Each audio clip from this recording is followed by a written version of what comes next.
Tesla lost 65.6% of its sales in Denmark in March. Trump's 25% tariff has triggered France, Denmark, and Germany, threatening the entire U.S. electric vehicle industry. Since Trump imposed a 25% tariff on imported cars, France didn't just respond with words, but immediately retaliated with tariffs on U.S. goods. But this is not just a trade war. France has cut subsidies for traditional cars while shifting strong incentives towards domestic electric vehicle manufacturers like Stellantis and Renault. As France invests heavily in electric cars, U.S. car companies like Tesla and Ford are facing a major challenge. Tesla not only loses support from the French government, but also gets cut off from an important market. The data shows that France is pushing hard to produce electric cars domestically, creating incentives specifically for their own electric brands. This reduces competition for Tesla and other U.S. companies. In Denmark, Academiker Pension, a large pension fund, has divested from Tesla for three main reasons. What we're witnessing is nothing short of economic warfare against the American auto industry. The European strategy appears designed to systematically push U.S. electric brands out of the global market, while their own manufacturers like Volkswagen and BMW stand ready to fill the void. The question is, will the U.S. auto industry survive this European onslaught? For Canada and Mexico, and extending tariffs to auto parts with steel and aluminum will add significant costs for automakers, suppliers, and consumers. Steel and aluminum tariffs obviously could have a big impact. Is it time for the president to do an Oval Office address maybe and try to explain to people that it might be bad for a little while, but it is in fact worth it?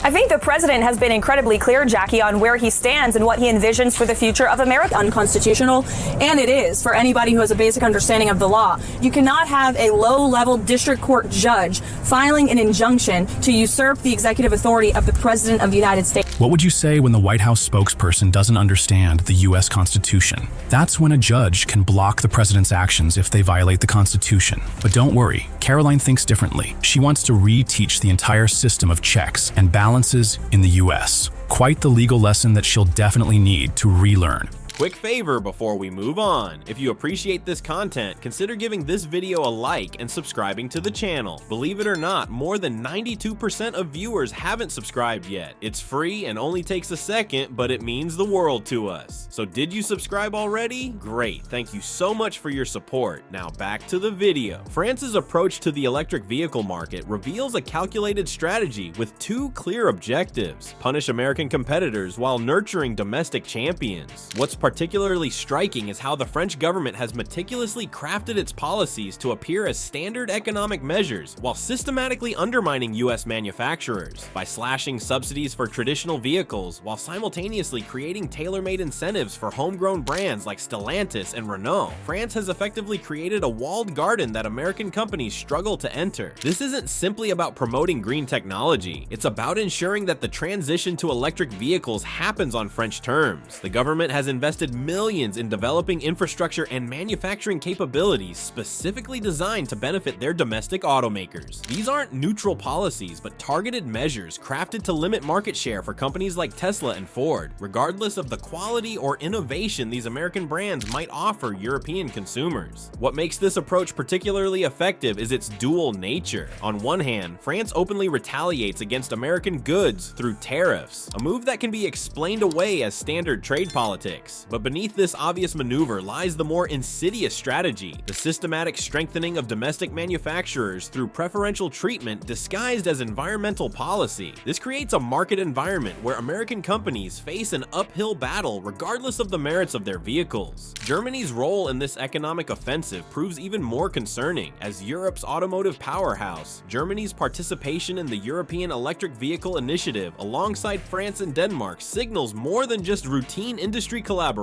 It represents a cohesive, long-term strategy to reshape the continental market in favor of European manufacturers. The initiative, while framed as a climate-friendly policy endeavor, functions as an effective mechanism to gradually squeeze American brands out of Europe. The German government has focused intensely on supporting its automotive giants, Volkswagen and BMW, ensuring their position to capitalize on any market void created by declining American presence. Through targeted subsidies, preferential regulation, regulations, and strategic investments in infrastructure, Germany has created an environment where its manufacturers enjoy significant advantages over their American counterparts. These companies aren't simply competing on product quality or innovation, they're benefiting from a carefully engineered economic playing field tilted decisively in their favor. What's particularly telling is how seamlessly these policies have been implemented across multiple European nations. The coordinated nature of these measures, appearing almost simultaneously in countries with different political climates and economic priorities, suggests something beyond mere coincidence. It points to a deliberate, unified strategy to protect European automotive interests at the expense of American competitors. The consequences for American manufacturers extend far beyond disappointing quarterly reports or temporary market setbacks. As Tesla, Ford, and GM struggle against increasingly hostile European policies, the impact ripples through production facilities across the United States. Factory output has stagnated or decreased, resulting in real economic harm to American workers and communities that depend on automotive manufacturing. These aren't just abstract economic statistics. They represent thousands of American jobs and livelihoods directly threatened by European protectionism. Perhaps most concerning is what these developments reveal about America's preparedness for economic competition in the 21st century. While European nations have clearly developed and implemented coordinated long-term strategies to protect their automotive industries, the United States appears to lack a coherent counter-strategy. The absence of a comprehensive plan to safeguard American interests in this critical manufacturing sector suggests a dangerous policy vacuum that European competitors are expertly exploiting. The implications extend beyond the automotive industry. As the global economy increasingly orients around electric vehicle technology, leadership in this sector will determine which nations control critical supply chains, technological standards, and intellectual property for decades to come. By systematically undermining American manufacturers, European nations are positioning themselves to dominate not just their domestic markets, but potentially global standards for the future of transportation. Innovation leadership, long considered America's competitive advantage, faces particular threat from these European policies. As American manufacturers struggle against deliberately erected barriers, their ability to invest in research and development inevitably suffers. This creates a downward spiral where diminished European sales lead to reduced innovation budgets, which in turn makes American vehicles less competitive, further eroding market share. Breaking this cycle requires recognition of the strategic challenge and development of appropriate countermeasures. The question hanging over Washington now is whether American policymakers will mount an effective response to this European economic offensive. The absence of a coherent counter-strategy puts Tesla, Ford, and GM in perilous territory. Will we see targeted incentives for domestic production or strategic tariffs to rebalance the scales? This isn't merely corporate competition, it's a trillion-dollar battle for dominance in tomorrow's automotive landscape. The current retaliatory tariffs and plummeting European sales demand more than reactionary measures. While European protectionism might deliver short-term gains for manufacturers like VW and Renault, the long-term consequences could fracture global trade relationships for generations.